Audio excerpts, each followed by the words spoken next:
اعوذ باللہ من الشیطان الرجیم بسم اللہ الرحمن الرحیم لا حول ولا قوة الا باللہ العلی العظیم الہی انطقنی بالہدی والہمنی التقوی۔ السلام علیکم ورحمۃ اللہ وبرکاتہ۔ آج 29ویں پارے کے خلاصے اور 29ویں دن کی دعا کے ساتھ آپ کی خدمت میں حاضر ہیں۔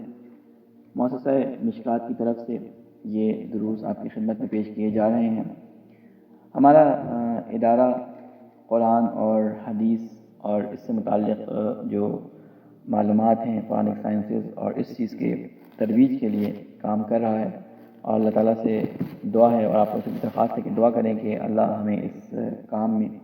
جو ہے وہ کامیاب فرمائے۔ سب سے پہلے کہ میں ان لوگوں کا شکریہ ادا کرنا چاہتا ہوں کہ جن لوگوں کو ہم نے یہ ذمہ داری لگائی تھی کہ یہ میسیجز فارورڈ کریں، اور انہوں نے یہ میسیج الحمدللہ اپنے اپنے گروپ میں فارورڈ کیے، اور ان کی طرف سے ہمارے پاس فیڈ بیک آیا کہ اس کو بہت زیادہ استقبال ملا، لوگوں نے پسند کیا۔ لیکن سب سے زیادہ شکر گزار ہوں ان تمام حضرات کا کہ جنہوں نے ان خلاصوں کی جمع آوری میں ہمارے ساتھ مدد کی، خصوصاً مولانا عابد رضوی صاحب اور مولانا مبشر صاحب، جنہوں نے اردو ٹرانسلیشن میں ہمارے ساتھ بہت کام کیا اور جنہوں نے اس کے اوپر جو ہے وہ بڑا وقت صرف کیا۔ اس کے علاوہ انگلش ترجمے کے لیے میں شکر گزار ہوں شیخ بلال صاحب کا، جنہوں نے ان کا انگلش ترجمہ جو ہے وہ شروع کیا، اور انشاءاللہ آپ کو کہیں نہ کہیں سے مل رہا ہوگا انگلش ترجمہ بھی، جو لوگ یورپین ممالک میں رہتے ہیں۔ اسپینی زبان میں بھی، فرانسوی زبان میں بھی جو ہے وہ مولانا ظفر نقوی صاحب جو ہے وہ اس بات میں کوشاں ہیں کہ کسی طرح اس کو بھی ترجمہ کر دیا جائے۔ لہذا جو حضرات اس کام میں ہمارے ساتھ شامل ہیں اور جنہوں نے اس کام میں محنت کی ہے، جنہوں نے ان کو پڑھا، جنہوں نے ان سے فائدہ اٹھایا، جنہوں نے ان کو فارورڈ کیا، اور ہر طرح سے جس طرح بھی ہماری مدد کی، سب کے ہم شکر گزار ہیں۔ آج 29ویں پارے میں جو ہے وہ پہلا جو عنوان ہے وہ سورہ ملک کے اندر ہے۔ اس میں توحید کا بیان جو ہے وہ شروع ہوتی ہے سورہ، اور اس کے بعد جہنم میں داخل ہونے والے اور دروازے جہنم کے درمیان جو مکالمہ ہے اس کے بارے میں ہے۔ پھر خداوند کریم نے یہاں پہ یہ اشارہ بھی کیا ہے کہ تمہیں معلوم ہے کہ یہ پرندے ہوا میں اڑتے ہیں تو کون ہوا میں سنبھال کے رکھتا ہے، یہ ہم ہی ہیں۔ اس طرح کے بہت سارے اشارات ہیں، اور آخر میں وہ قرآن کی آیت جس کے بارے میں علماء کہتے ہیں کہ اشارہ ہے امام زمانہ کے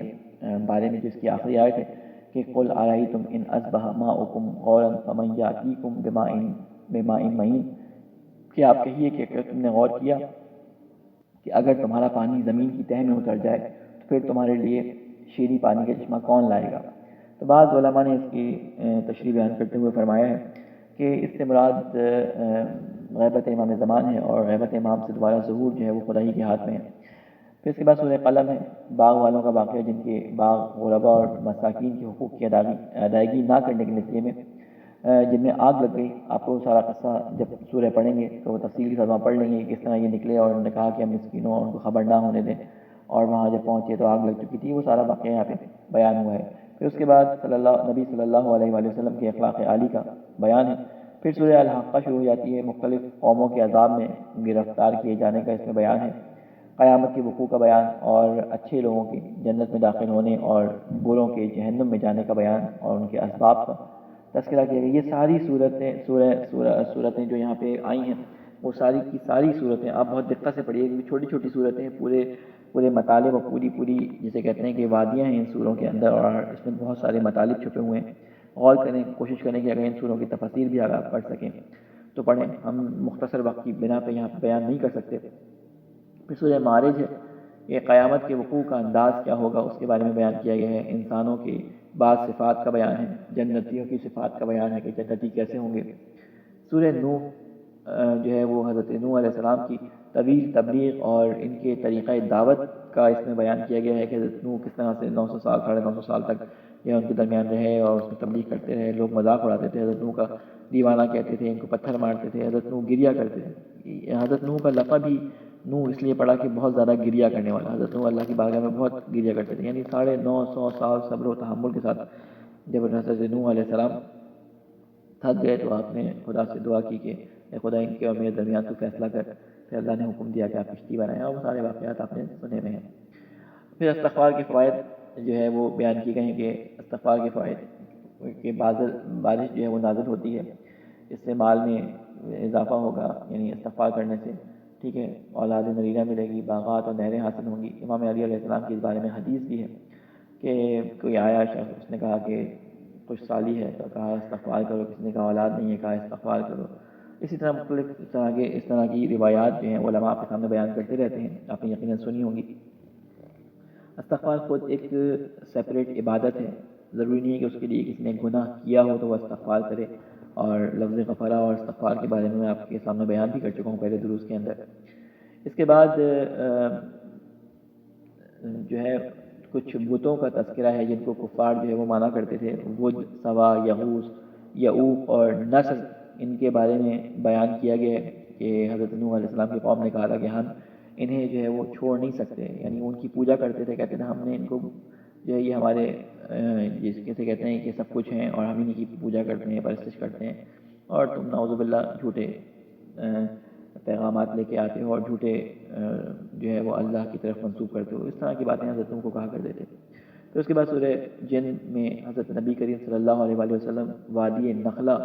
ایک جگہ ہے، وہاں گئے اور آپ قرآن مجید کی تلاوت کر رہے تھے کہ جنوں کی ایک جماعت وہاں سے گزر ہوا اور انہوں نے قرآن سنا اور وہ ایمان لے آئے، اور پورا واقعہ ہے کہ جنہوں نے جا کے اپنی قوم سے کیا کہا، وہ ساری باتیں اس میں بیان ہوئی ہیں۔ مسجدوں کے بارے میں فرمایا گیا کہ مسجدیں صرف اور صرف اللہ کی عبادت کے لیے ہیں، ان میں کسی اور کو نہ پکارا جائے۔ یہ بات بہت سخت اور امپورٹنٹ بات ہے کہ نہ پکارا جائے سے مراد یہ ہے کہ کسی اور کی عبادت نہ کی جائے، ٹھیک ہے، پکارنے سے مراد ہے کسی اور کو اللہ کا شریک نہ ٹھہرایا جائے۔ یہ تمام چیزیں ملحوظ خاطر ہمارے ذہن میں ہونی چاہیے، ان تمام آیات کو بڑے غور سے پڑھنا چاہیے۔ پھر اس کے بعد سورہ مزمل کا ذکر ہے کہ نبی کریم صلی اللہ علیہ وآلہ وسلم، آپ کو معلوم ہے کہ ابتدائی سوروں میں دوسری یا تیسری سورہ ہے سورہ مزمل جو نازل ہوئی ہے، اس میں نبی کریم صلی اللہ علیہ وسلم کی عبادت کا حال بیان کیا گیا ہے کہ آپ پوری رات عبادت کرتے تھے، چنانچہ اللہ نے آپ کو فرمایا کہ پوری رات عبادت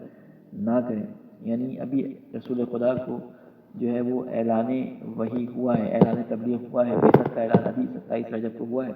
لیکن اس کے بعد یہ دوسری یا تیسری سورہ ہے سورہ مزمل، بلکہ شاید دوسری ہی سورہ ہے کہ جو سورہ علق کے بعد نازل ہوئی ہے۔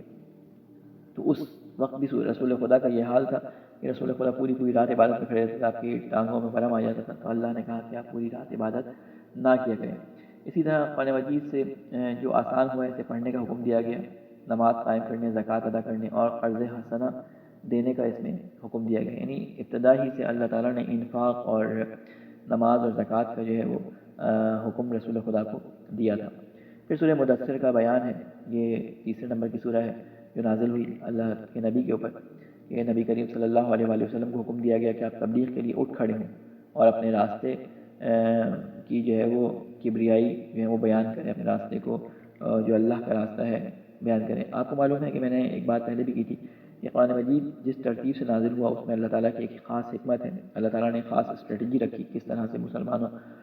کو کافروں کے ساتھ ڈیل کرنا ہے، کس طرح رسول خدا کو تبلیغ کرنی ہے، کس طرح رسول خدا کو ان کے جوابات دینے، یہ تمام باتیں اللہ تعالیٰ نے وقت کے ساتھ ساتھ مختلف مراحل کے رسول خدا کو آیات کے ذریعے بیان فرمائی۔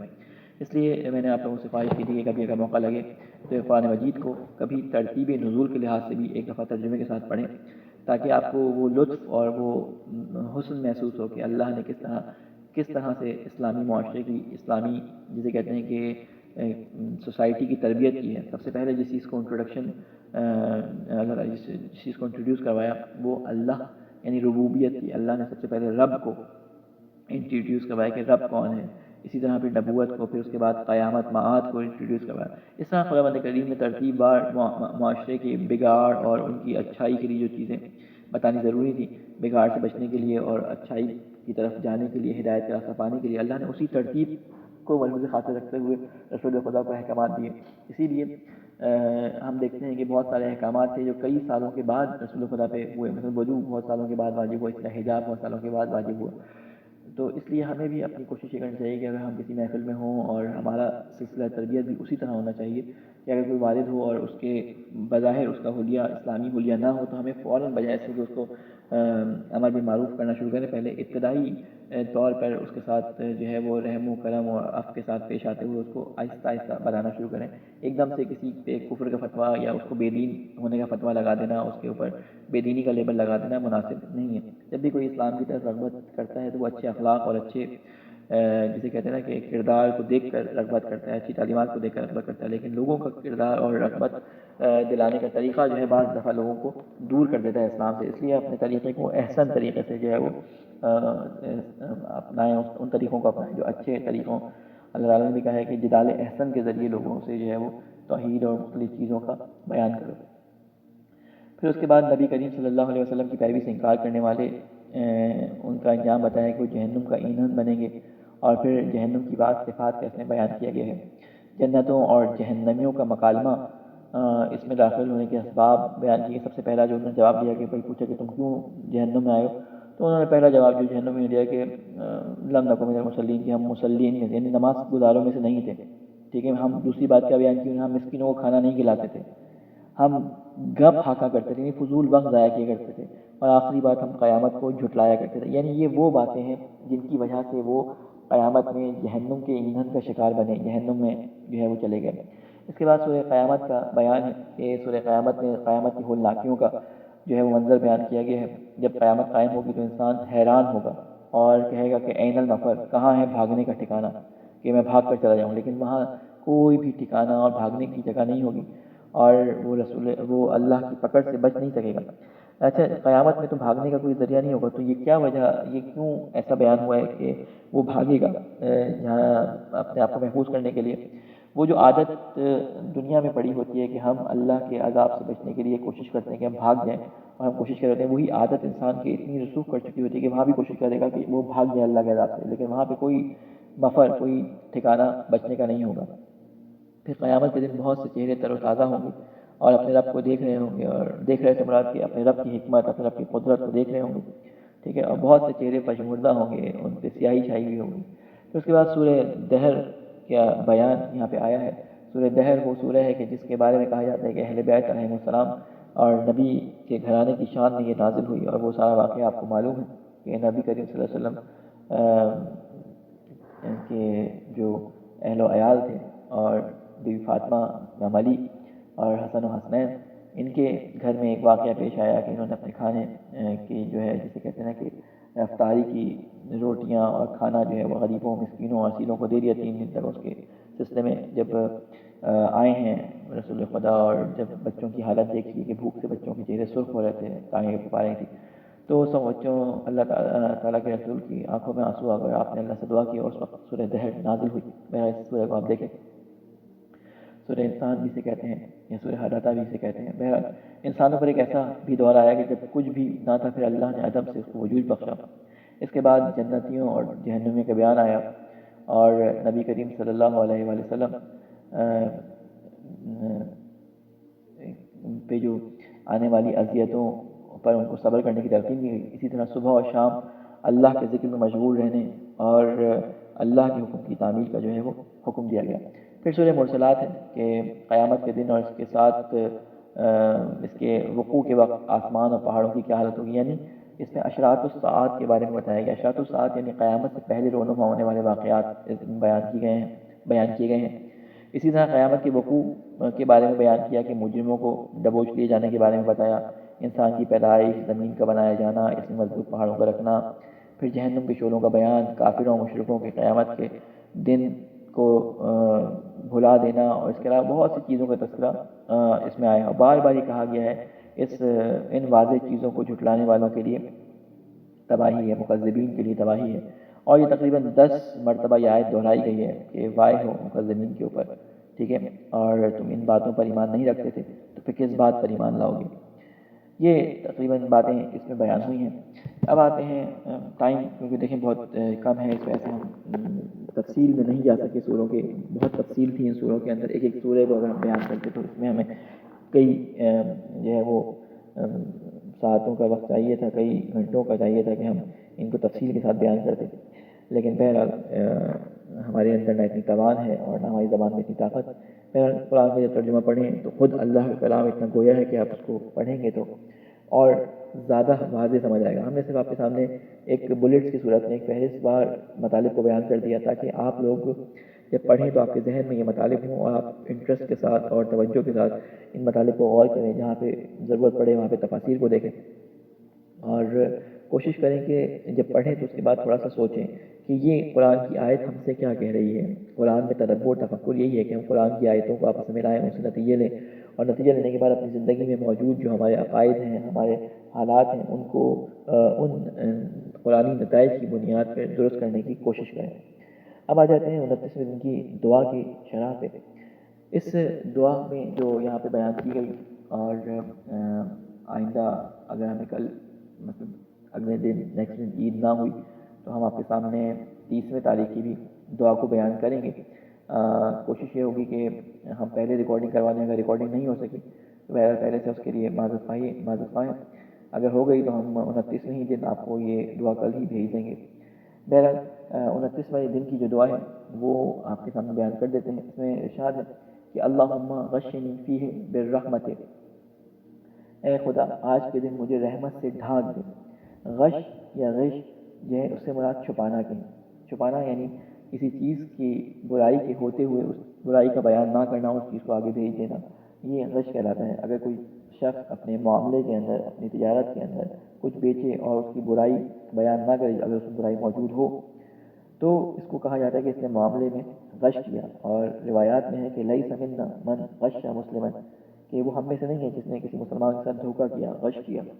جیسے مثلا دودھ میں پانی ملانا اور مسالوں کے اندر لکڑی کا برادہ ملانا، یہ ہمارے ایک عام چیز بن گئی ہے، اور مختلف پروگرامس کے ذریعے اس کو شو بھی کیا جا رہا ہے۔ اللہ ہم سب کو اس بیماری سے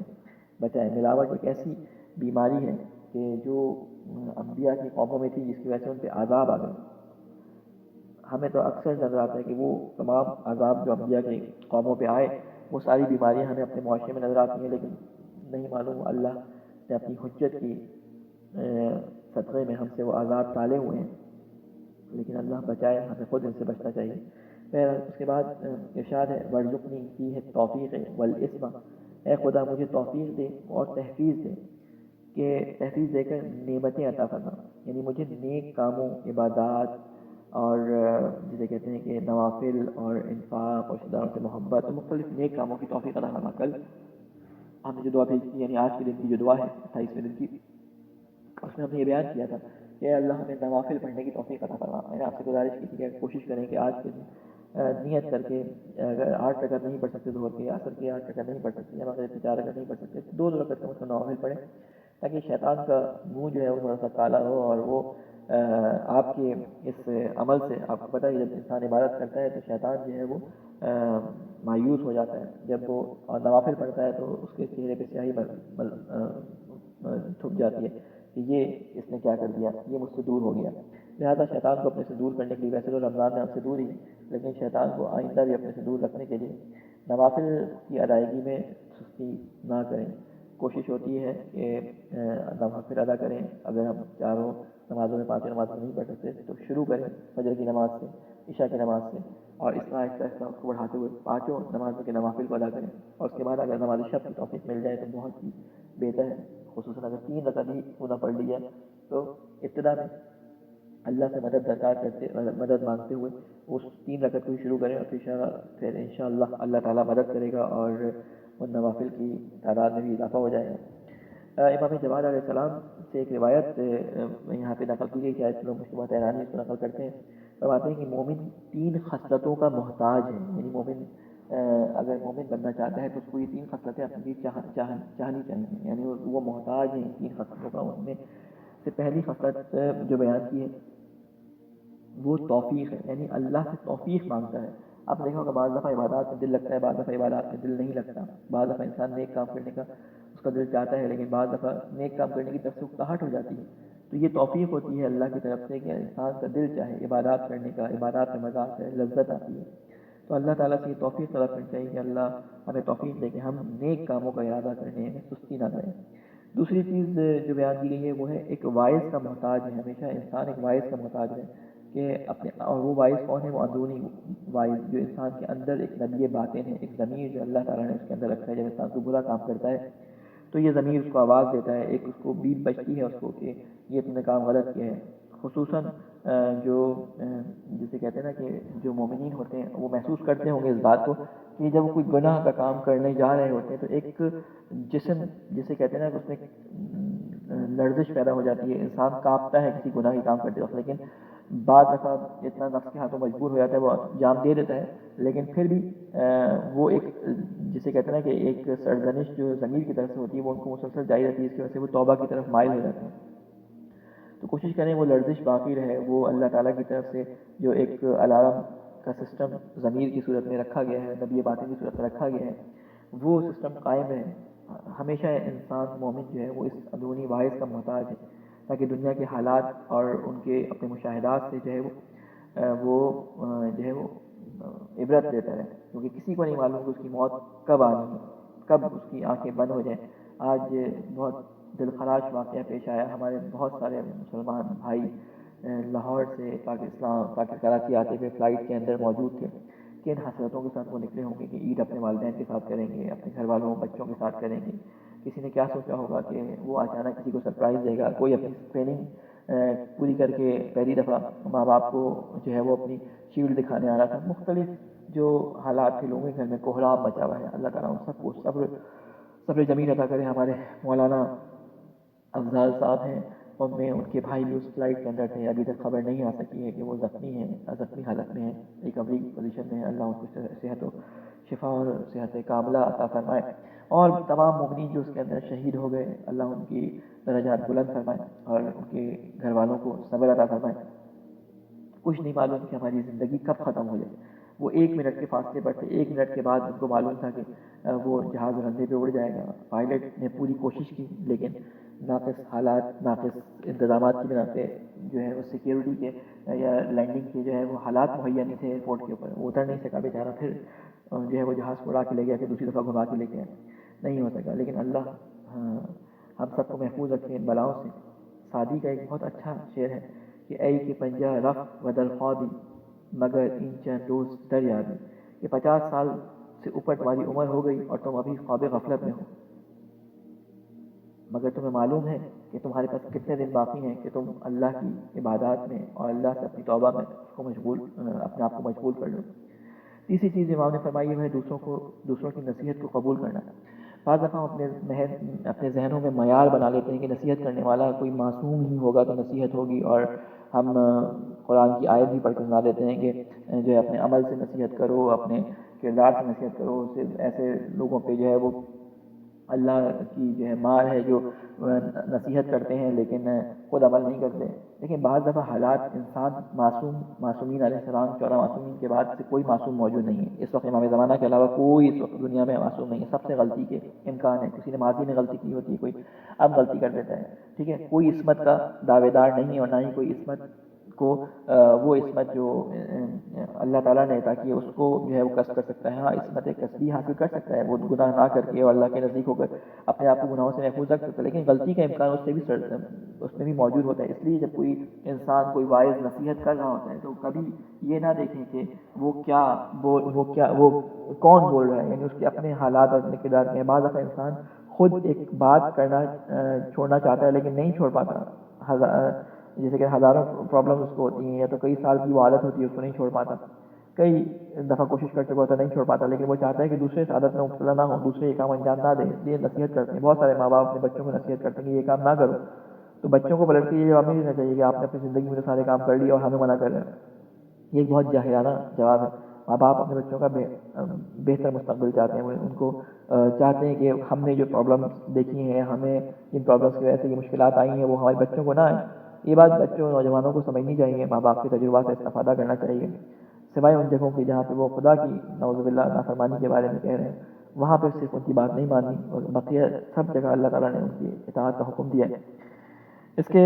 یہ 3 باتیں امام نے جو ہیں وہ بیان فرمائی ہیں۔ اس کے بعد اگرچہ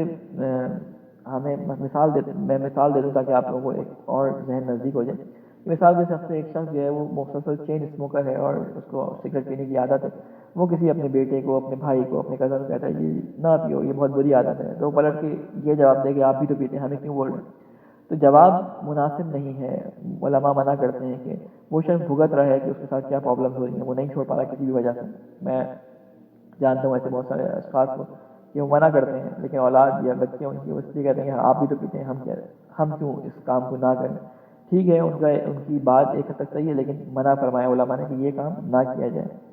دوسروں کی نصیحت کو قبول کرنا، ان کو معصوم نہ سمجھتے ہوئے، یہ بھی امام نے مومن کی خصلتوں میں سے ایک بات بیان کی ہے کہ مومن کو یہ 3 خصلتیں اپنے اندر رکھنی چاہیے کہ دوسروں کی نصیحت کو قبول کرے۔ پھر جو بات ہے اس میں دعا کے اندر وہ بیان کی گئی ہے وہ ہے وطاہر قلبی من غیاہب التہمت، اے خدا میرے دل کو شک کی آلودگی سے پاک فرما۔ بات لمبی ہوگی لیکن میں مختصر کروں اس کو کہ شک کی آلودگی سے مراد کیا ہے کہ شک ایک بیماری ہے، ٹھیک ہے، اور بعض لوگ اس بیماری میں مبتلا ہو جاتے ہیں۔ یہ وسوسہ جسے کہتے ہیں یہ شیطان کی طرف سے ہوتا ہے، کہتے ہیں شک و من الشیطان الریب و من الشیطان، شک جو ہے شیطان کی طرف سے ہوتا ہے۔ ہمارے یہاں بعض دفعہ ایسے لوگوں کو جو 15 منٹ 20 منٹ وضو کرتے رہتے ہیں اور شک کی حالت میں ان کو یہی نہیں پتہ چلتا کہ کوئی جگہ ان کی وضو سے چھوٹ گئی ہے اور 15 منٹ تک پانی کھلا رہتا ہے، بہاتے رہتے ہیں اور وہ یہی سمجھتے رہتے ہیں کہ پاک نہیں ہوئے۔ ایسے لوگوں کو کثیر الشک کہا گیا اور اللہ تعالیٰ نے جو ہے نا ایسے لوگوں کو حکم دیا ہے کہ وہ اپنے شک کی پرواہ نہ کریں۔ توضیح مسائل جتنی بھی ہیں تمام مناظر کرام کا یہ فتویٰ ہے کہ کثیر الشک جو شخص ہے وہ اپنے شک کی پرواہ نہ کرے، کیونکہ شک شیطان کی طرف سے ہوتا ہے۔ ہمارے یہاں الٹا ہی معاملہ ہے کہ جب ہم دیکھتے ہیں کسی ایسے شخص کو 20 منٹ وضو کرنے میں لگا رہا ہے اور 20 منٹ میں وہ نماز کی پہلی تکبیر کہتا ہے، اس کو اللہ اکبر کہنے میں جھٹکے آتے رہتے ہیں کہ اللہ اکبر صحیح کہا ہے یا ولا الضالین کہنے میں اتنا ٹکتا ہے، وہ 10 دفعہ ولا الضالین کہتا ہے، تو ایسے آدمی کو شک میں مبتلا کر دیا ہے شیطان نے۔ ہم ایسے لوگوں کو بہت مقدس سمجھ لیتے ہیں، جبکہ شیطان کی طرف سے شک ہوتا ہے۔ ان کو بھی اس چیز کی طرف توجہ کرنی چاہیے کہ اس شک کی پرواہ نہ کریں۔ جب اجازت دی ہے شریعت نے تو اس شک کو چھوڑ دیں، جو پڑھ لیا اس کو، جو کر لیا اس کو کافی سمجھیں اور آگے بڑھ جائیں۔ بہرحال اس کے بعد قرآن مجید کی آیت ہے کہ جو ہے نا شک جو ہے وہ اس سے پرہیز کریں روزمرہ کاموں کے اندر، اور قرآن مجید میں جو ہے وہ ارشاد ہے کہ چھپ چھپ کر باتوں کے بارے میں، جیسے یہاں پہ کہا ہے نا کہ شک وہ ہے شک کی آلودگی سے پاک کر، تو بعض دفعہ انسان دوسروں پہ شک کر کے کسی کے ساتھ سرگوشی میں بری بات کرتا ہے کہ فلاں کو دیکھو، وہ فلاں میں نے فلاں جگہ پہ دیکھا تھا، وہ تہمت کی جگہ تھی۔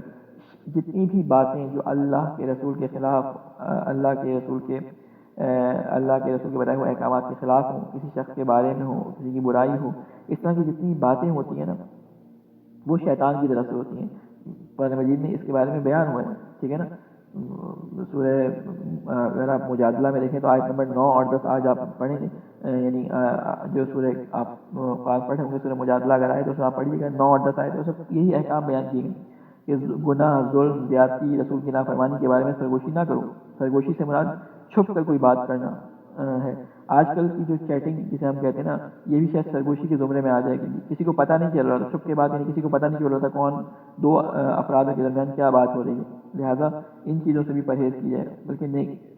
قرآن نے حکم دیا کہ نیکی اور تقویٰ کی باتوں کی سرگوشی کی جائے، اس کا حکم دیا، یعنی سرگوشی اگر کرو تو نیکی اور تقویٰ کی باتوں کی کرو۔ 10ویں آیت میں ارشاد ہے انما النجوى من الشیطان، ٹھیک ہے، تو نجوہ جو ہے سرگوشی جو ہے وہ شیطان کی طرف سے ہوتی ہے اور یہ جو ہے بہت سارے مومنین کو محزون کر دیتی ہے۔ بہرحال اس میں روایات میں اس سے بچنے کا طریقہ بیان کیا گیا ہے، بس میں وہ بتا کے اپنی بات کو کمپلیٹ کروں کہ روایات میں آیا ہے کہ جس کو شک کی بیماری ہو جائے وہ زیادہ سے زیادہ لاحول پڑھے۔ ایک روایت ہے جس میں آیا ہے کہ دن میں تقریباً 100 دفعہ وہ لا حول ولا قوة الا باللہ العلی العظیم پڑھے۔ کافی کی روایت ہے، جلد 2 صفحہ نمبر 532 پہ یہ روایت آئی ہے کہ لا حول ولا قوة الا باللہ العلی العظیم کی تلاوت جو ہے وہ 100 دفعہ کرے۔ خود رسول خدا صلی اللہ علیہ وسلم نے ایک دفعہ سلمان فارسی کو یہ خطاب کرتے ہوئے فرمایا کہ اکثر من قول لا حول ولا قوة، یہ زیادہ سے زیادہ لا حول پڑھا کرو، کیونکہ اس ذکر کو زیادہ سے زیادہ ادا کرنے کا مطلب یہ ہے کہ جنت کے اندر کچھ خزانے ہیں جن کا رمز لا حول ولا قوة ہے، یعنی یہ ذکر جنت کے خزانوں میں سے ایک خزانہ ہے۔ پھر اس کے بعد دعا کا آخری جملہ ہے یا رحیمن بعبادہ المؤمنین، اے مومنین پر مہربانی فرمانے والے، مجھ پر بھی اپنی مہربانی فرما، مجھ پر اپنا رحم کر۔ اے اللہ یہ 28-29 دن ہم نے تیری بارگاہ میں روزے رکھے ہیں، اے اللہ ہم نے اپنی طرف سے کوشش کر لی، ہم نے اپنی طرف سے کوشش کر لی کہ ہم نہ کھائیں نہ پئیں، ان چیزوں سے پرہیز کریں جن سے روزہ باطل ہوتا ہے، جن چیزوں سے تو نے منع فرمایا، لیکن ہم صرف اپنی کوشش کر سکتے ہیں۔ اے اللہ تجھے واسطہ ہے محمد والے محمد کا، تجھے واسطہ ہے اپنے پاک رمضان المبارک کا، تجھے واسطہ ہے اپنے ان تمام ہستیوں کا جو تیرے نزدیک بہت اعلیٰ اور عرفہ مقام رکھتی ہیں، ان تمام ہستیوں کے صدقے میں ہمارے اوپر رحم فرما، ہماری عبادتوں کو اپنی بارگاہ میں قبول فرما۔ ہمارے اوپر اگر تو رحم نہیں کرے گا تو ہم کہاں جائیں گے، ہمارا تیرے علاوہ کوئی نہیں۔ اے خدا ہمارے گناہوں کی مغفرت فرما اور ہمیں اپنی جنت الفردوس میں داخل فرما. ربنا تقبل منا انک انت السمیع العلیم برحمتک یا ارحم الراحمین.